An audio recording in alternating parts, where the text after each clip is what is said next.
Dobre, takže dobrý deň ešte raz a budeme pokračovať v dnešnom ustanovujúcom zasadnutí nového mestského zastupiteľstva mesta Hlohovec. Ďakujem pánovi predsedovi mestskej volebnej komisie, pani prednostke. Pokračujeme bodom číslo 7, ktorým má byť vystúpenie nového primátora mesta. Ja by som chcel na úvod vám, nielen poslancom, nielen zamestnancom úradu, ale aj občanom Hlohovca povedať niekoľko vied.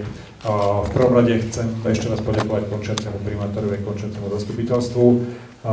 Hlavne chcem ale poďakovať všetkým občanom Hlohovca, ktorí prišli k komunálnym voľbám v novembri a tým, ako hlasovali, vyjadrili pomerne silnú túžbu potom, aby sa Hlohovec začal vyvíjať trošku iným spôsobom. Dôkazom toho je aj to dnešné zloženie zastupiteľstva.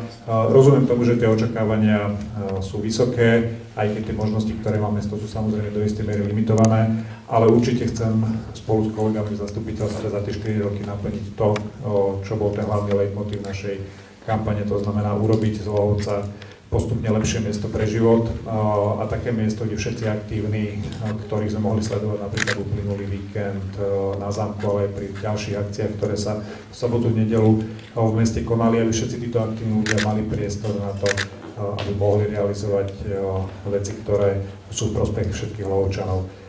Na úvod možno len 2-3 poznámky k tým očakávaniam a k tomu, čo sa bude diať v najbližších dňoch, týždňoch, mesiacoch.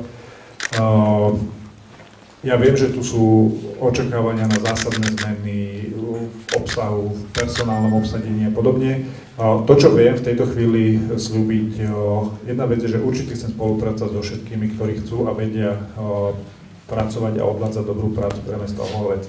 Samozrejme, že k nejakým zmenám určite príde, ale viem v tejto chvíli slúbiť, že to nebude kobercový nálet, kde budú lietať desiatky ľudí hore-dolu. A tie zmeny, ak sa budú diať, tak sa budú diať, aspoň z mojej strany bude vždy tá snaha, aby sa diali profesionálne v súlade so zákonom, s dodržaním všetkých zákonných predpisov a samozrejme tam, kde to budem považovať za nevyhnutné, tak tam tie zmeny budú rýchle. To, čo viem zase za seba slúbiť, tak tí ľudia, ktorých sa to bude týkať, sa to dozvedia včas a dozvedia sa to odo mňa, aby sa to nedozvedali z rôznych iných zdrojov.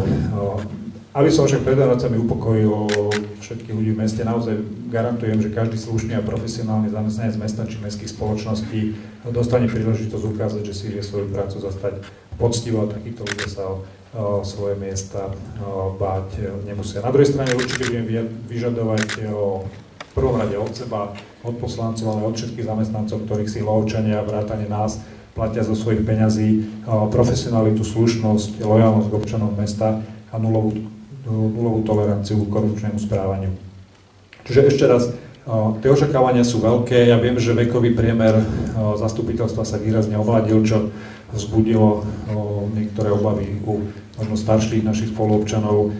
Môžem garantovať, že popri mladých rodinách, deťoch, mládeže určite nebudeme zabúdať ani na seniorov. A keď sa na záver vrátim ešte k tomu, čo sa dialo v sobotu na zámku, kde pár šikovných ľudí, ktorí za posledný rok ten zámok dávali dohromady, ukázali, že aj za málo peňazí, ale s veľkým energetickým výdajom sa dá urobiť akcie a vytvoriť prostredie, ktoré s radosťou navštíví takmer 5000 Hlohovčanov, tak si myslím, že toto je tá cesta, ktorou sa chceme nasledujúce 4 roky uberať. To znamená spolupráca so všetkými, ktorí majú dobré nápady a dobrú vôľu a sily a chuť pracovať.